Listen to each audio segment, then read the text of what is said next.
শরীফের বর্ণনায় আসছে কেউ যদি সূরাতুল মুলক প্রতিদিন ইশারের পরে ঘুমানোর পূর্বে তেলাওয়াত করে ইন্তেকালের সাথে সাথে আল্লাহ তাআলা তাকে জান্নাত দিয়ে দিবেন, তার কবরটা জান্নাতের বাগান বানায় দেওয়া হবে। বলেন সুবহানাল্লাহ। এই কারণে আবার নামাজ বাদ দিয়ে শুধু সূরা মুলক পড়েন না। আমি গেছি সিলেটে ওয়াজ করতে, এখন সূরাতুল ইখলাসের ফজিলত নিয়ে বর্ণনা করছি, বয়ান করতেছি যে এই সূরাতুল ইখলাস যে বেশি বেশি তেলাওয়াত করবে আল্লাহ তাআলা দুনিয়ার সমস্ত পেরেশানি দূর করে দিবে, তার জন্য আল্লাহ তাআলা 300টি রিজিকের দরজা খুলে দিবে। কয়টা? কোন সূরা? সূরাতুল মুলক, সূরাতুল ইখলাস। সূরাতুল ইখলাস, সূরাতুল ইখলাসের বয়ান করতেছি যে এই সূরা যদি কেউ 1000 বার তেলাওয়াত করে আল্লাহ তাআলা তার জন্য রিজিকের 300টা দরজা খুলে দিবে। এক সিলেটটা যুবক দ্বারাকে ওবা খারি সাহেব সত্যি হইছনি রে বাহ, ওদের ভাষা বুঝেন নাই, কোবা খিতা খাও খারি সাহেব সত্যি হইছনি রে বাহ, আমি তুমি খিতা খাও কওবা আমি একটা লন্ডনের ভিসা লাগি আজকে 1 বছর ধরে করতামছি, আমার লন্ডনের ভিসা হয় না। তো তুমি তো মিয়া সাহেব মৌলভী সাহেব তুমি মিথ্যা কথা কইতে পারো না, তো সত্যি করে বলো আমি কি লন্ডনের ভিসা পাবো নাকি? আমি বললাম অবশ্যই তোমার লন্ডনের ভিসা হবে যদি তোমার জন্য মঙ্গল হয়, কল্যাণ হয়। আল্লাহ তাআলা যদি তোমার জন্য এটা কল্যাণ করে লিখে থাকে অবশ্যই তুমি লন্ডনের ভিসা পাবা। পরে কে খারি সাহেব তোমার লাগে আমার কথা আছে। আমি কে ওয়াজের পরে আইস, এখন ওয়াজের পরে আইসা আমার হাত ধরে কান্না দিছে, তুমি আমার লেগে দোয়া করো, আমার একটা লন্ডনের ভিসা দরকার, আমি খুব কষ্ট করতেছি। আমি বলি ঠিক আছে যাও তুমি সূরাতুল ইখলাস 40 দিন টানা, কয়দিন? 1000 বার করে তেলাওয়াত করবে। পাসপোর্ট জমা দাও এমবিসিতে, 41 না হলে আর 41, আর 41 না হলে আর 41, 43 টাইম তোমার ভিসা হবেই হবে ইনশা। তো সে তো খুব খুশি। এখন আমি 6 মাস পরে আবার সিলেটে প্রোগ্রামে গেছি, ওখানে আইসা আমাকে তুমি খিতা আমল দিছো, খিতা হয়েছো তুমি, আমার তো লন্ডনের ভিসা হয় নাই, তুমি আমার খিতা শিখাই দিলা, খুব আমার উপরে রাগ। আমি বলি কেন? এত কষ্ট করলাম 4টা মাস আমার ভিসা হইল না রে বা, তুমি খিতা শিখাইলা খারি সাহেব। কি বলো তোমার ভিসা হয় নাই? আমার তো কত মনের আশা পূরণ হয়েছে সূরাতুল ইখলাসের আমল কইরা, তুমি সঠিকভাবে পড়ছো কিনা? একটা কথা কইলা খারি সাহেব, এই যে দেখো সূরাতুল ইখলাস পড়ানোর জন্য আমি তসবিহ কিনছি। কি কিনছি? কি কিনছি? তসবিহ। আমার পকেটে 2টা তসবিহ, তসবিহ কিনছি। আমি বলি তোমার তসবির দানা 100 না 30টা? তসবিহ 2টা আছে পকেটে, একটা 30 একটা 100। আমি কোনটা দিয়ে পড়ছো? 100টা দিয়ে পড়ছি দৈনিক রাত্রে 1000 বার। পাশের থেকে তার চাস্তো ভাই টাকা, হুজুর তানে ঠিকই হয়েছে সূরাতুল ইখলাস 1000 বার ঠিকই তানে পড়ছে, কিন্তু নামাজ একটাও পড়ে নাই। নামাজ নামাজ কথা কানে কেন? বাংলাদেশের মুসলমান এখন ওয়াজ শুনতে খুব মজা, দেখে কোন বক্তা আইব, কেমনে টান মারে, কেমনে সুদ দেয়, হাসায় না কান্দায়, ওয়াজ শুনতে রাজি, মাগার নামাজ পড়তে রাজি না। ঠিক কিনা বলুন? কিন্তু মুসলমান আল্লাহর বান্দারা আজকে আমরা নামাজ পড়তে রাজি না, কোরআন পড়তে রাজি না, আমাদেরকে দিনের কাজে পাওয়া যায় না, কোরআনের মেহনতে পাওয়া যায় না। অথচ আল্লাহর রাসূলের সাহাবীরা এই কোরআনের জন্য জীবন দিয়েছেন, শহীদ হয়েছেন, রক্ত দিয়েছেন, নিজের সম্পদ আল্লাহর রাস্তায় দান করেছেন, হিজরত করেছেন, হিজরত, মা ছেড়েছেন, বাবা ছেড়েছেন, ভাই ছেড়েছেন, স্ত্রী ছেড়েছেন, সন্তান ছেড়েছেন, কিন্তু আল্লাহর কোরআন ছেড়ে দেয় নাই। আর আজকে আমরা বাংলাদেশের মুসলমান, আমরা সব করতে রাজি কিন্তু কোরআন ধরতে রাজি না। আজকে যদি আমাদের দেশে, আমাদের সমাজে কোরআনের আইন থাকতো, ঠিক কিনা বলেন? কিসের আইন? আমাদের দেশে যদি কোরআনের আইন থাকতো, সংসদ থেকে যদি কোরআনের আইন পাস হতো, তাহলে বাংলাদেশটা জান্নাতের টুকরা হয়ে যেত। চুরি চামারি দুর্নীতি থাকতো না, দুর্বল সবলের উপর অত্যাচার করতে পারতো না, ঠিক কিনা বলুন? একটা বেচারা গরিব রিক্সাওয়ালাকে 5 টাকার জন্য গালে থাপ্পড় দিতে পারতো না, একটা জুতা চোরকে ধইরা পিটায় তার মেরুদণ্ড ভেঙে দিতে পারতো না, ঠিক কিনা বলেন? কিন্তু জুতা চোরের চেয়েও আরো বড় বড় চোরেরা এসি রুমের মধ্যে বৈশা কলমের খোসা দিয়া কোটি কোটি টাকা কামায় নিতেছে, চুরি করতেছে, ঠিক কিনা বলেন? তাদের বলার কেউ নাই। বেচারা 100 টাকার জুতা চুরি করছে, রূপসা স্যান্ডেল, তারে পিটায় হাড্ডি গুড্ডি ভেঙে ফেলাইছে। কিন্তু যে এসি রুমের মধ্যে বসে কলমের খোসা দিয়া রাষ্ট্রের হাজার হাজার কোটি টাকা আত্মসাৎ করে, তাকে বলার মতো কেউ নাই, ঠিক কিনা বলেন?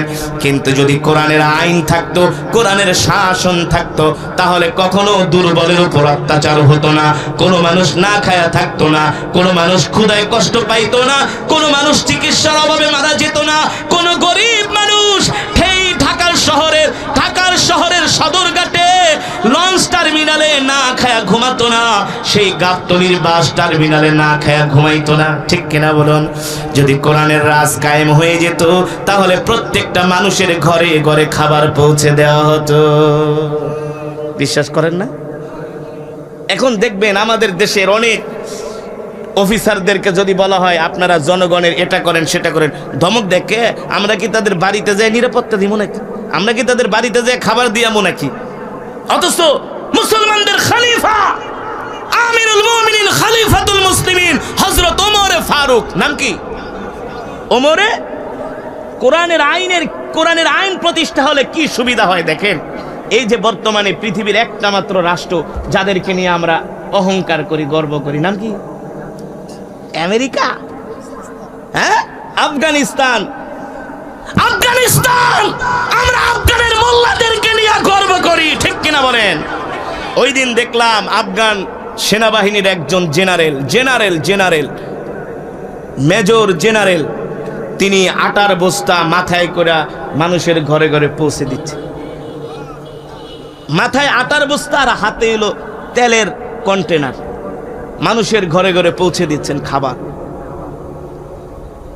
আপনি বাংলাদেশে এখান থেকে যদি আপনি ঢাকা যান, 500 টাকার একটা নোট যদি উপরের পকেটে নেন, নিয়ে যদি সাতক্ষীরা থেকে বাসে ওঠেন, গুলিস্তানে নামার পরে দেখবেন আপনার 500 টাকার নোট নাই। কথা বলে কপাল ভালো হইলে পকেট কেইটাও লইয়া যেতে পারে, কপাল ভালো হইলে আবার সেই রাস্তায় গাড়ি আটকে ডাকাতিও করতে পারে।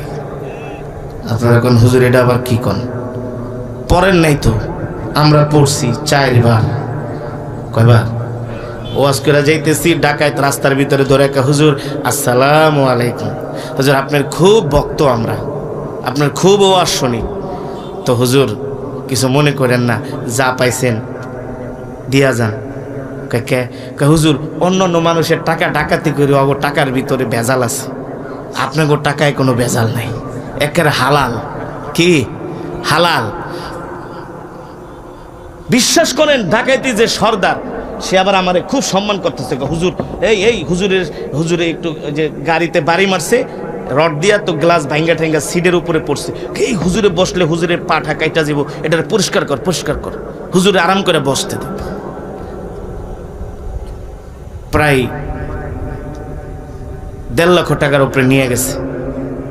বললাম ভাই 40,000 টাকা দেন, আগামীকাল মাদ্রাসায় ছাত্রদের চাউল কিনতে হইব। কয় হুজুর ডাকাতির ইতিহাসে এই পর্যন্ত কাউরে 2 টাকা দেই নাই, তো আপনারা 2,000 টাকা দিলাম তেল আর গ্যাস কেনার লেগে, নাস্তা খাওয়ার লেগে। কয় দোয়া করেন, আপনারা তো প্রতিদিন কামান। আমাকে ভাই আমারে কিন্তু এই পর্যন্ত 4 বার ধরছে। কয়বার? বাস্তব নাকি অবাস্তব? আফগানিস্তানে আপনি 1 কোটি টাকা নিয়েও যদি রাত্রবেলা বের হন, কোনো ডাকাইত তো দূরের কথা, কোনো শয়তানও আপনার দিকে ফিরে তাকাবে না। কারণ ডাকাত জানে এদেশে কোরআনের আইন আছে, এখন ডাকাতি করব, সকালবেলা আদালতে উঠে আমার হাত কেটে দেওয়া হবে। ঠিক কিনা মুসলমান? সঠিক নাকি বেঠিক? এই যে আফগানিস্তানে বর্তমানে আমরা যে রুটি খাই না, রুটি পরোটা তন্দুর রুটি, আমাদের দেশে তো মনে করেন পিস হিসাবে বিক্রি করে, তো আফগানিস্তানে এখন রুটি কেজি মাপে বিক্রি হয়, কেজি দিয়া মাপে। বলতে পারেন হুজুর রুটি আবার কেজি দিয়া মাপে কেন? কারণ হলো সব রুটির সাইজ তো এক না, কোনোটা বড় কোনোটা, দাম কিন্তু নিতেছে, কথা কয় না, দাম নিতেছে এক, কিন্তু কোনোটায় বেশি কোনোটায় কম। আপনি ঠকছেন, ওরা কিন্তু ঠিকই জিততেছে। এই কারণে আফগানিস্তানের কোরআনের আইন থাকার কারণে তারা ফরমান জারি করছে, রুটি বিক্রি হবে কেজি দরে, বিরিয়ানি বিক্রি হবে কেজি দরে, তাহলে মানুষের ঠকার সম্ভাবনা নাই। মুসলমান, এটা তো সাধারণ একটা উদাহরণ। এবার আসেন, যদি কোরআনের রাজ কায়েম হয়ে যেত, তাহলে মানুষ রাত্রবেলা ঘুমাইতো, কেউ গরু চুরি করার সাহস পাইতো না, ডাকাতি করার সাহস পেত না, কোনো মানুষ না খেয়ে ঘুমাতো না। প্রত্যেকটা মানুষের জানের মালের ইজ্জতের নিরাপত্তা দিত সরকার প্রধান, ঠিক কিনা বলেন? যেমন করে রাসূলের সাহাবী ওমর ইবনুল খাত্তাব রাদিয়াল্লাহু তাআলা আনহু, মুসলিম জাহানের খলিফা, একদিন ওমর মরুভূমি দিয়া হেঁটে যাচ্ছে, একটা বৃদ্ধ মানুষ ওমরকে দেখা ডাক দিছে, তাল, এদিকে আসেন, আপনার কাছে আমার একটা নালিশ আছে। বলে, কি নালিশ? আপনি কি জানেন ওমর কোথায় থাকে? বলে, ওমর তো থাকে তার হেডকোয়ার্টার মসজিদে নববীতে। কেন তুমি ওমরকে খুঁজতেছো? ওই মহিলা জানে না তিনি হলেন ওমর।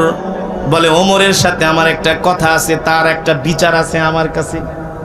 সাধারণ জনগণ খলিফারে থ্রেট দেয়, তার নামে আমার একটা বিচার আছে। কি আছে? আর এখন যদি যারা বড় বড় নেতা, যদি কোন নেতা আপনার একটা বিচার আছে আমার নামে, এক থাপ্পড় দিয়া দাঁত 32টা ছুটে এলাই। কথাটা সঠিক নাকি বেঠিক? বলে, ওমরের সাথে আমার একটা কথা আছে, তার কাছে আমার একটা বিচার আছে তার নামে।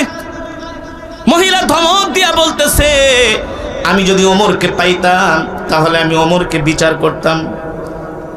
ওমর মুস্কি হাসি দিয়া বলে, আপনি বলেন কি অভিযোগ ওমরের নামে? এত ক্ষোভ কেন ওমরের উপরে? বলে, শোনো, আমি 2 দিন পর্যন্ত আমার চুলায় আগুন জ্বলে না। ওমর আমার খলিফা, তার দায়িত্ব কি? তার দায়িত্ব হলো আমার ঘরে খাবার পৌঁছে দেওয়া। আল্লাহু আকবার। খলিফাকে ধমক দিতেছে, আমার চুলায় আগুন জ্বলে না। ওমরের দায়িত্ব কি? ওমরের দায়িত্ব হলো আমার ঘরে এসে খাবার পৌঁছে দেওয়া। এই কথা শোনা মাত্র ওমর আর দেরি করেন নাই। বলে, মা, ও মা, আমাকে কিছু সময় দেন, আমি আসতেছি, আপনি দাঁড়ান। এই কথা বলে ওমর আর দেরি করলেন না, দৌড়ায়া চলে গেলেন। যায়া বাইতুল মালের প্রহরীকে ডাক দিলেন, এ প্রহরী, তাড়াতাড়ি বাইতুল মালের গেট খুলে দাও। গেট খুলে দেওয়া হলো। হযরত ওমর আটার বস্তা মাথায় নিয়ে আবার মরুভূমির দিকে দৌড় শুরু করছেন। দৌড়াতে দৌড়াতে ওই বৃদ্ধ মহিলার কুঠুরির কাছে গেলেন। আটার বস্তা মাথা থেকে নামিয়ে ওমর নিজের হাতে রুটি বানাচ্ছেন। বৃদ্ধ মহিলা কাজ করতে পারে না, হাত কাঁপায়, শরীর দুর্বল। ওমর নিজের হাতে রুটি বানিয়ে, নিজে রুটি ছেঁকে, নিজে তরকারি রান্না করে ওই মহিলাকে খাওয়ায়া তার ঘরের কাজগুলো করে দিয়ে আসলেন। এটা কিন্তু আবার মনে করেন না ওই যে বাচ্চার সন্তানের ঘটনাটা আর একটা ঘটনা ইতিহাসের মধ্যে এসছে। হযরত ওমর ইবনুল খাত্তাব রাদিয়াল্লাহু তাআলা আনহুর জীবনীর মধ্যে এসছে, হযরত ওমর নিজের হাত দিয়া রুটি বানায়া মহিলাকে খাওয়ায়া আরো কিছু অর্থ দিয়ে আসলেন। আর বললেন, শোনেন মা, আপনি আগামীকাল সকালে ওই জায়গায় যাবেন, সেখানে আপনি খলিফাকে পাবেন। আল্লাহু আকবার।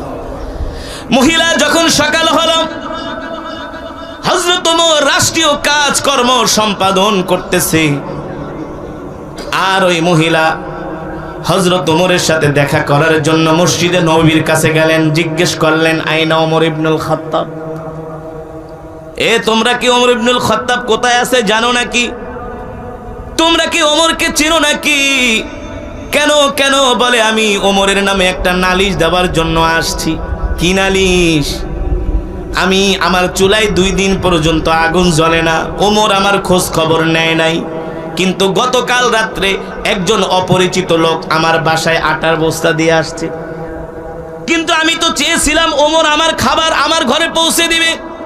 ওমরের নামে আমায় একটা নালিশ করার জন্য আসছি। মদিনার লোকগুলো ডাক দিয়া বলে, বৃদ্ধ মহিলা, তুমি যদি ওমরের সাথে দেখা করতে চাও আসো আমার সাথে। হযরত ওমরের রাজ দরবারে নিয়ে গেলেন। মসজিদে নববীর সিঁড়ির মধ্যে বসে হযরত ওমর জনগণকে খাবারগুলো বন্টন করে দিচ্ছেন। আর ওই মহিলা হযরত ওমরের চেহারার দিকে তাকায় অবাক হয়ে গেছে।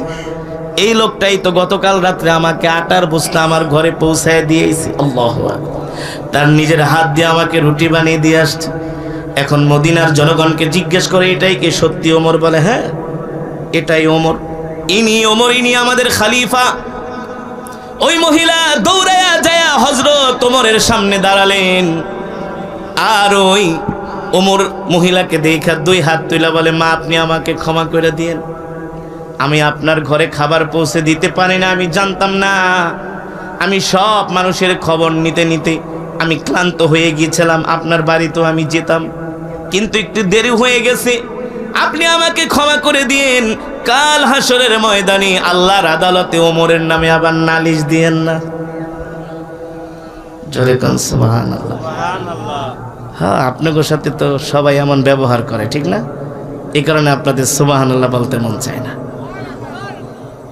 এদেশের এমনও নেতা আছে, নির্বাচন আইলে তাদের চেহারা দেখা যায়, নির্বাচন নাই তাদের চেহারাও দেখা যায় না।